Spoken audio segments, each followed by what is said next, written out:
되게 낯서시죠? 이렇게 예배 드리는 건 처음인 것 같아요, 그죠? 앞에서 막 이렇게 찬양 이렇게 한 적은 있었어도 살면서 이렇게 단어들 중에는 되게 따뜻한 단어들이 있지 않습니까? 뭐 고마워, 미안해, 뭐 거친 단어들도 있죠. 뭐 죽여버릴 거야, 막 이런 단어들도 있지만 그런 따뜻한 단어들 중에서도 요즘 참 많이 생각나는, 가슴에 와서 닿는 따뜻한 단어는 괜찮아, 이 단어인 것 같아요. 이 괜찮다는 말도 물론 이제 어떤 어감으로 사용하느냐에 따라서 전혀 달라질 수도 있지요, 그죠? 누군가 되게 힘들어하고 아파하고 어려워하고 있는데 그걸 그냥 쉽게 생각하고 영혼 없이 위로한답시고 에이 괜찮아, 이런 건 오히려 그 사람을 더 상처를 갖게 할 수도 있습니다만, 어떤 실수나 어떤 잘못을 저질렀을 때 그것 때문에 되게 위축돼 있고 어려운데 누군가 나에게 와서 괜찮아, 잘할 수 있어, 이렇게 말해주는 이야기는 우리에게 분명히 위로가 될 수 있습니다만, 이제 그런 경우도 그 괜찮아라는 말을 누가 하느냐에 따라서 전혀 달라지게 되죠. 아무런 효과도 없을 수 있습니다. 우리 서진이가 만약 무슨 큰 사고를 하나 쳤어요. 뭐 큰 사고라 그래봤자 뭐 얼마나 큰 사고겠습니까만, 사고를 쳤는데 언니 서연이가 와가지고 서진아 괜찮아 이랬어요. 그러면 참 따뜻한 말이어서 위로가 돼야 되는데, 어떤 사고를 쳤냐 하면 자기 아빠가 아끼는 자전거를 망가뜨렸네. 자기 아빠 자전거를 망가뜨렸는데 언니가 와가지고 괜찮아 한다고 해서 그게 괜찮아지는 게 아니잖아요, 그죠? 아빠가 보고서 아무리 열이 받아도 괜찮아 뭐 이렇게 하면 모를까, 뭐 서진이가 그 사고 쳤는데 서연이가 와서 괜찮아 그래도 아빠가 뭐 괜찮지 않다 그러면 소용이 없는 거란 말이에요. 아빠가 뭐 괜찮아 그러면 괜찮을 것 같지만 서진이가 사고 친 게 아빠 자전거가 아니라 박물관에 있던 어떤 조각 같은 걸 하나 망가뜨렸네. 근데 아빠가 뭐 괜찮아 그런다고 그게 괜찮아지는 일이 아니란 말이에요. 그러니까 결국 뭐 괜찮아라는 말이 이런 의미로 사용될 때 이제 용서해 이런 의미일 텐데, 용서는 결국 누가 하는 거냐 하면 그 용서할 권한을 가진, 용서할 권위를 가진 사람이 할 때 그게 의미가 있고 효과가 있는 것이지, 그런 권한도 자격도 없는 사람이 아무리 뭐 괜찮아 용서할게 한다고 해도 별로 소용이 없게 되는 거지요. 여러분들은 하나님의 용서, 하나님이 나를 용서하셨다, 하나님이 나를 구원하셨다 라고 할 때 그 하나님의 용서, 하나님의 구원이 얼마나 실제적으로 느껴지십니까? 아, 정말 하나님이 나를 구원하시고 하나님이 나를 용서하셨기 때문에 내가 지금까지 살아왔던 여러 삶의 그런 훼손된 부정적인 모습에도 불구하고 그분이 나를 정말 자녀로 삼으시는구나 라는 게 얼마나 실제적이냐 하는 거죠. 여러분, 의외로 많은 사람들이 예수를 믿는다라고 말하면서도, 여러분 예수를 믿는다는 게 뭐 단순하게 표현하면 그분이 나를 용서하셨다는 것을 믿는다 이런 거거든요. 또는 그분은 나를 용서하실 만한 권한과 자격이 있고 그래서 그분이 나를 용서하셨다고 한다면 나는 용서받은 자야, 이게 이제 예수 믿는 거잖아요.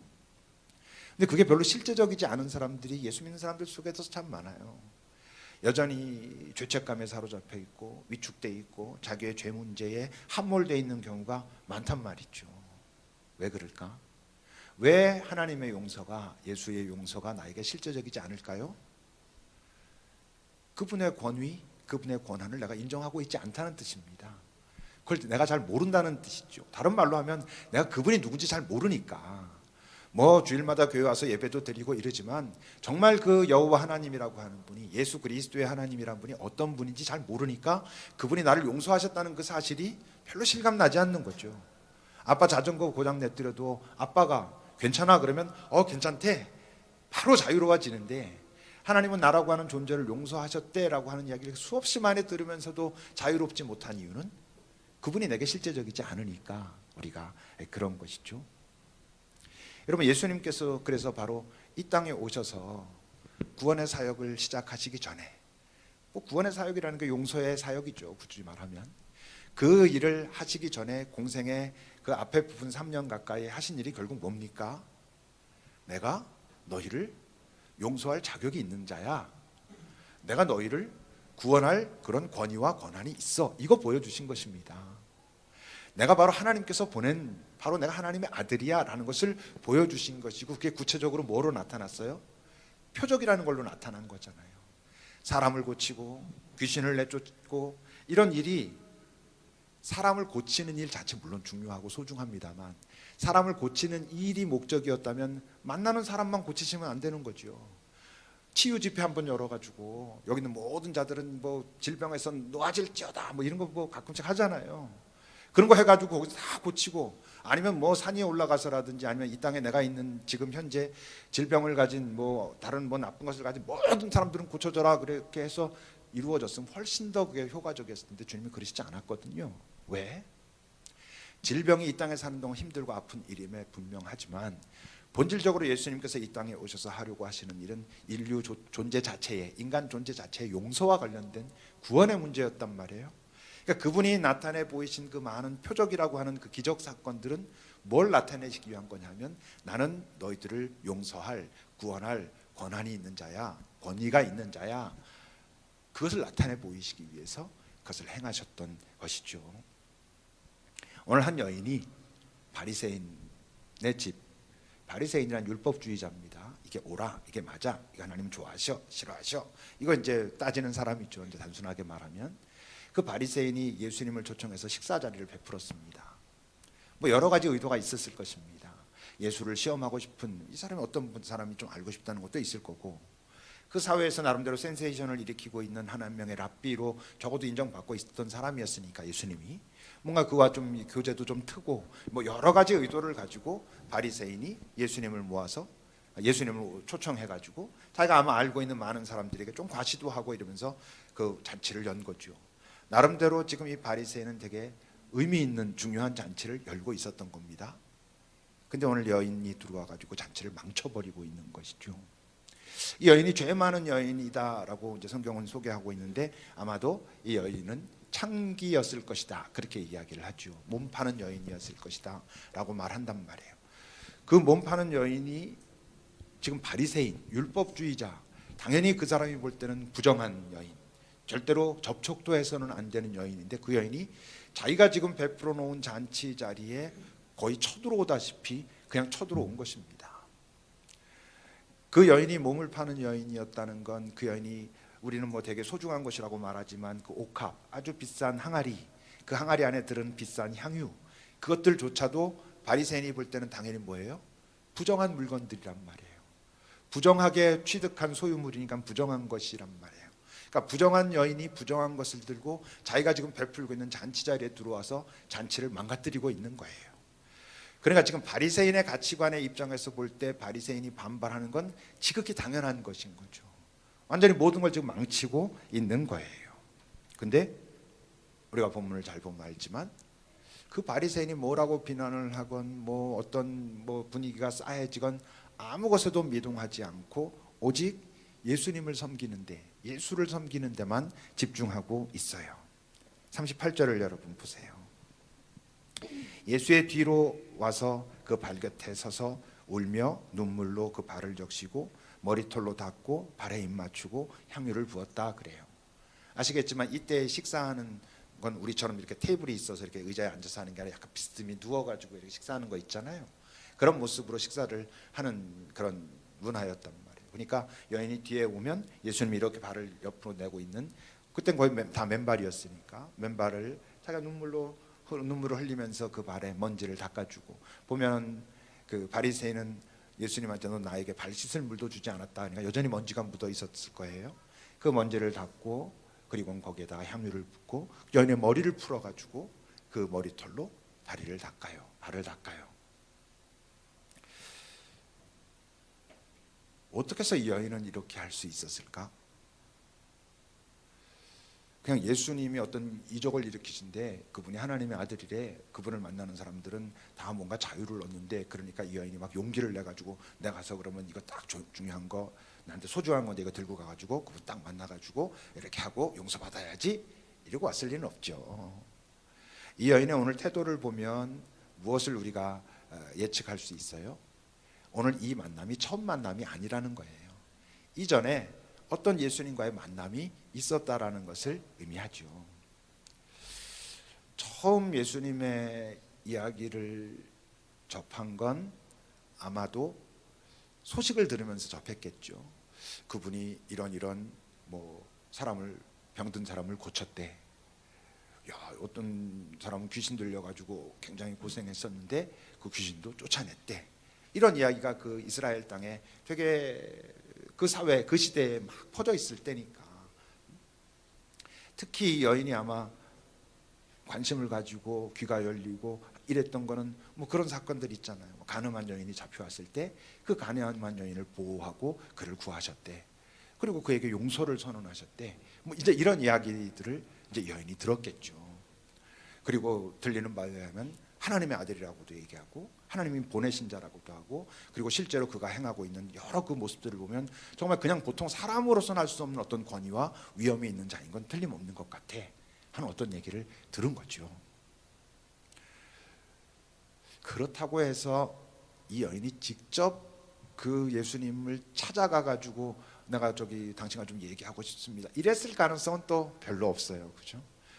자기가 여러 가지로 지금 이 사회 속에서 거의 뭐 따돌림을 받고 거의 부정한 사람으로 거의 뭐 이렇게 소외되어 있던 사람이 뭐 그런 얘기를 들었다고 다 용기를 가지고 막 가기는 그건 어려운 일이니까 우연히 만났겠죠.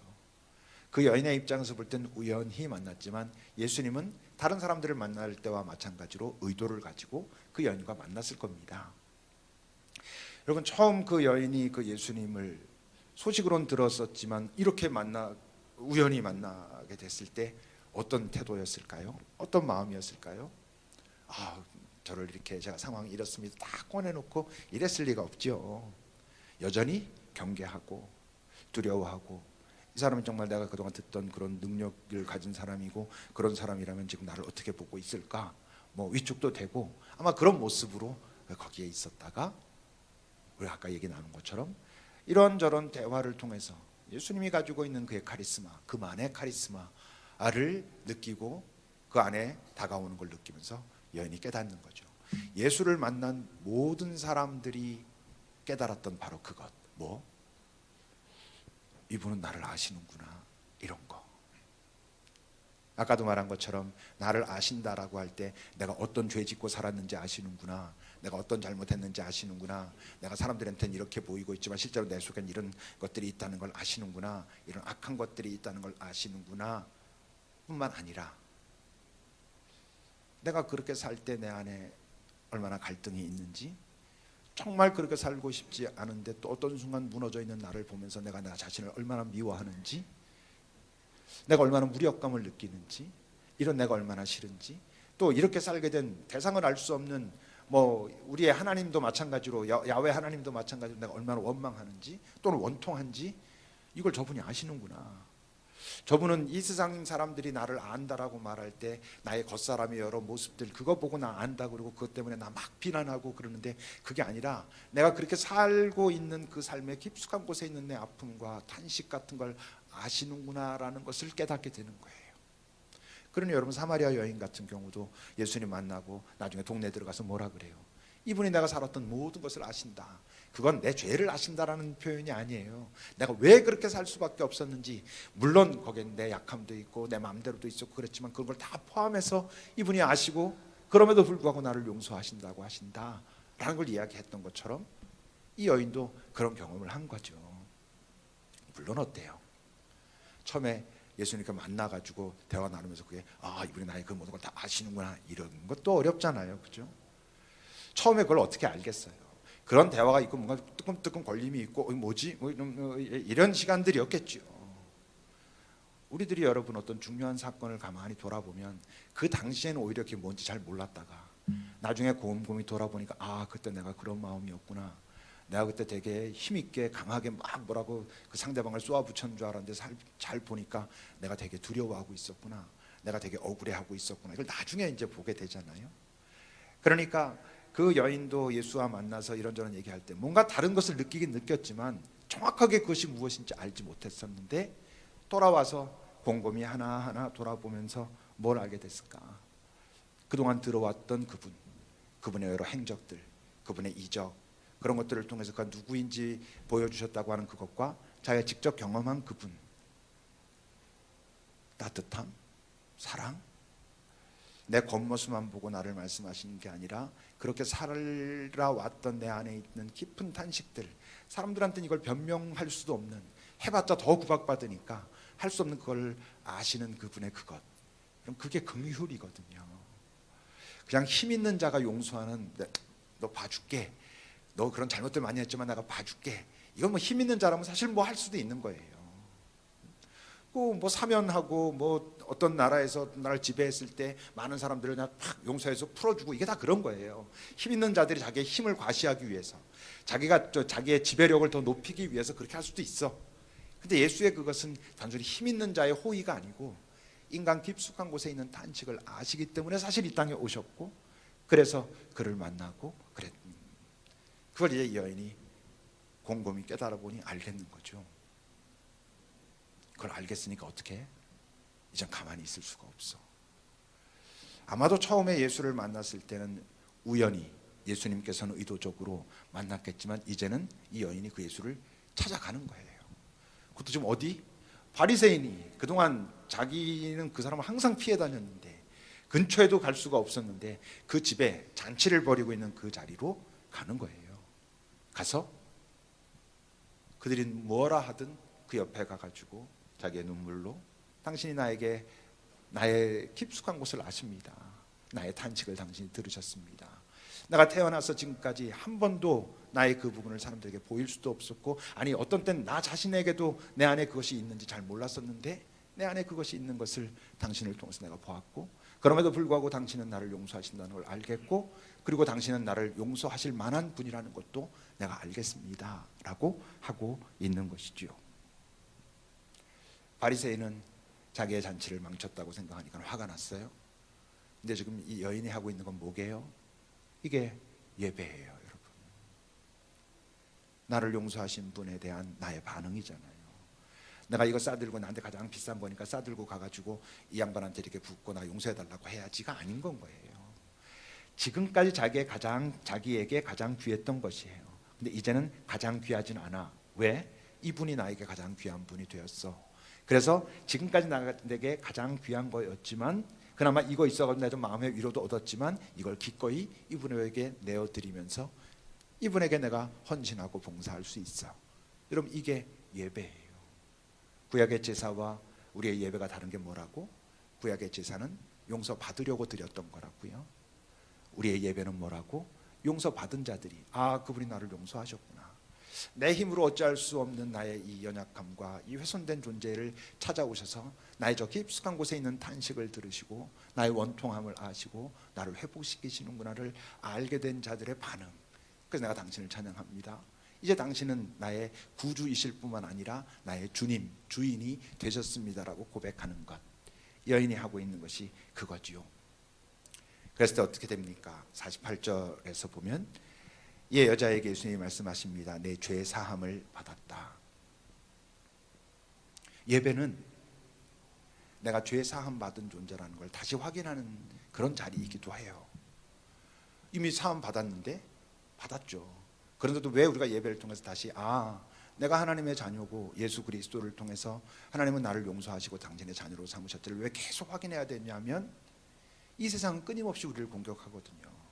네가 무슨, 오늘 이 여인에게 바리새인이 바로 공격하고, 저 여자가 어떤 여자인지 알 텐데 저 사람은 어떻게 저럴 수가 있지? 라고 말하는 것처럼 이 세상은 우리가 이 땅에 살아가는데 끊임없이 공격하고, 무엇보다 우리 자신이 어때? 우리 자신이 연약하잖아요. 또 넘어지고 무너지고. 그래서 자칫 잘못하면 이런 걸 보면 나는 용서받은 자가 아닌가 봐 할 수 있단 말이에요.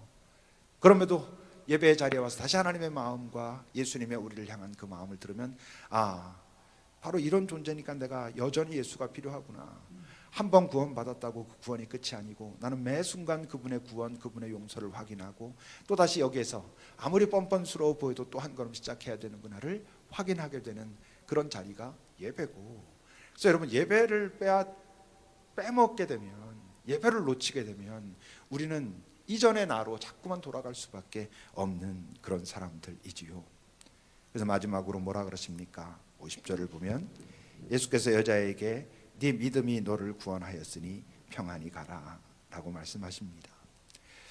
이 믿음을 여러분 잘 생각해 보세요. 네 믿음이 너를 구원했다. 내가 너를 용서했다. 그리고 너는 이제 구원받았다. 이런 관련된 말씀인데, 여러분 예수를 믿는 여러분들은 다 구원을 경험하며 삽니까? 아니라니까요. 예수를 믿는다고 하면서도 우리가 구원을 경험하지 못하고 삽니다. 그 자유를 경험하지 못하고 삽니다. 약간 죄송한 자유고, 약간 이렇게 좀 민망한 자유이긴 하지만 진짜 자유거든요. 그 자유를 잘 경험하지 못합니다. 왜? 믿는다는 건, 예수를 믿는다는 건, 예수 그분은 나를 용서하실 자격과 권한이 있으신 분이고, 그리고 그분이 나를 용서하셨다면 나는 용서받은 자다. 그분이 괜찮다면 난 괜찮아. 이게 예수를 믿는 것입니다. 그죠? 이 다음에 죽으면 천국 가, 이거 아니고, 죽으면 천국 가는 건 이 땅에서 예수 믿은 결과고, 이 땅에 살아있는 동안 우리가 누려야 될 건 예수 믿은 자의 자유, 약간 민망하고 죄송한 자유, 근데 그게 진짜 자유. 그 자유를 여러분 누리는 게 그게 예수 믿는 것이고, 평안히 가라라는 게 여러분, 예수님이 나 용서하셨대. 내가 그동안 이렇게 산 거 너 뭐라 그랬지? 그래도 네가 아무리 욕해도 난 괜찮아. 용서하셨다. 이런 뻔뻔함이 아니에요. 이 평화를 살아간다는 건, 내가 지금 평안의 존재가 돼서 내가 그동안 해왔던 많은 삶들 속에서 내가 책임질 수 있는 부분은 기꺼이 지는 거예요. 지금까지는 그걸 책임을 지면 나라고 하는 존재가 이제 완전히 무너질 것 같아서 모른 척하고 도망다니고 이랬는데, 이젠 내가 주님께서 내 안에 주신 그 평화가 있기 때문에 내가 그동안 잘못한 건 사과할 수도 있고, 내가 잘못 살았던 삶은 되돌아설 수도 있고 하는 과정이 시작되는 삶. 지금까지 내 삶에 나타난 많은 겉모습은 내 안에 있는 상처와 시기와 경쟁과 원통함과 원망으로 시작된 것들이었다면, 이젠 용서받은 자의, 내 것은 아니지만 그분이 내게 주신 평화, 그래서 어쩌면 더 소중하고 더 진짜인 평화를 기반으로 시작하는 그런 삶, 그런 삶이 우리가 살아가야 할 삶이고, 그 출발점은 그래, 그분이 괜찮다면 괜찮다.